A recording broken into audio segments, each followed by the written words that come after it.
Oftentimes in the field, you're going to end up shooting handheld, which is something like that, which you can see back there with my Sony FX6 little top handle, or on my shoulder, or on something else like a tripod. But oftentimes you're going to be out and about and moving and shooting on one of these. This right here is a gimbal. It can provide you whether you're shooting a short film, ad, commercial, wedding, or just out there doing stuff for your own creative passions. You can add a nice, stable, cinematic, dare I say, look to your footage. And we need to teach you guys some moves with this, right? So this video is going to be about 6 moves that you can get with this guy or girl thing.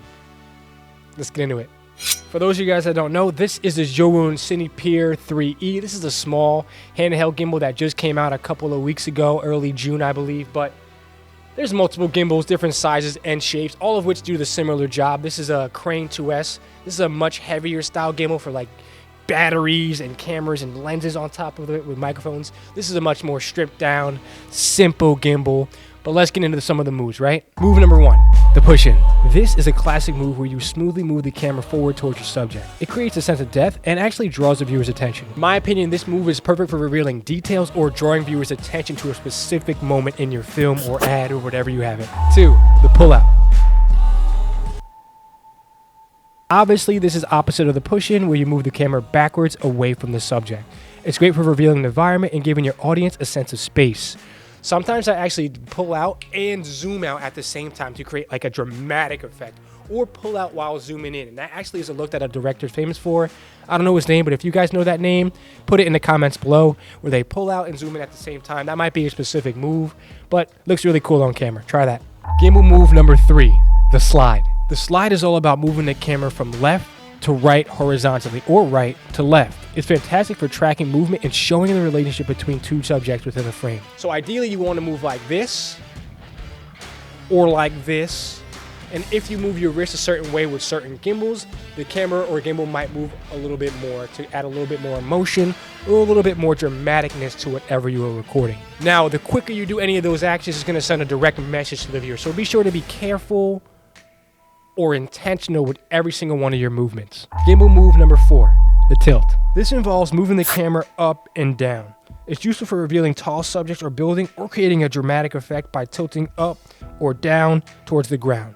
I like to do this by backing up and moving up at the same time, or coming towards and moving down at the same time. Now throw some of these moves in there, combining them 2 into 1, because it might create a really cool effect in the camera. Like if you're backing up, zooming out, and moving down, that creates so much for the viewer to look at and so much data to process. But again, don't overwhelm the viewer. Be very intentional with your moves. 5, my favorite and really overdone, the orbit. Now the orbit is when you move your camera in a circular motion around your subject. Now it can create some really dynamic and interesting looks, but don't overdo it. Like some racing movies overdo the orbital, I can't even say it right, the orbit move.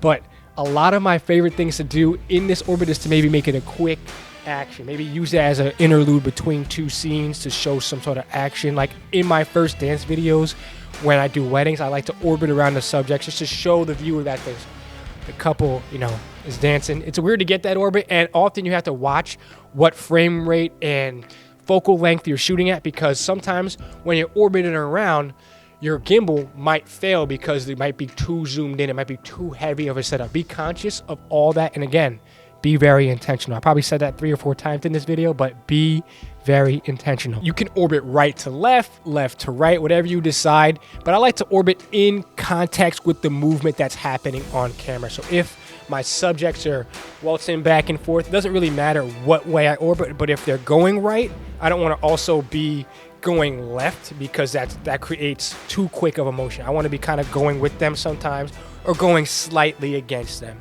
Don't be going directly against the movement, because unless you're doing like surfing or something really fast, but you get the point. Play around with it and make your own decisions. Last but not least, when you're filming athletic videos or trying to build some type of dramatic effect with a character or protagonist, my favorite, or second favorite, because I said orbit was my favorite, is the follow. So you take your gimbal and you ninja walk behind your character, subject, thing, action, or whatever you have it.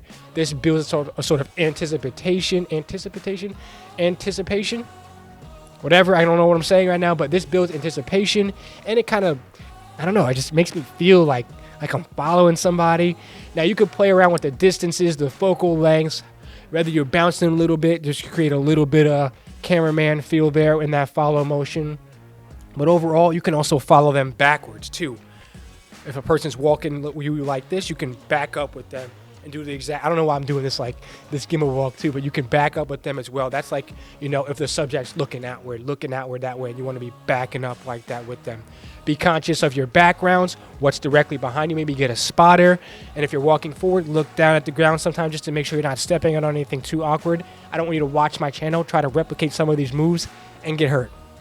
Don't do that. Do not get hurt. This video was actually completely unscripted because I love gimbals and I just love helping my audience out get better. You don't have to use all these actions in one move, one shoot, one action, or anything like that.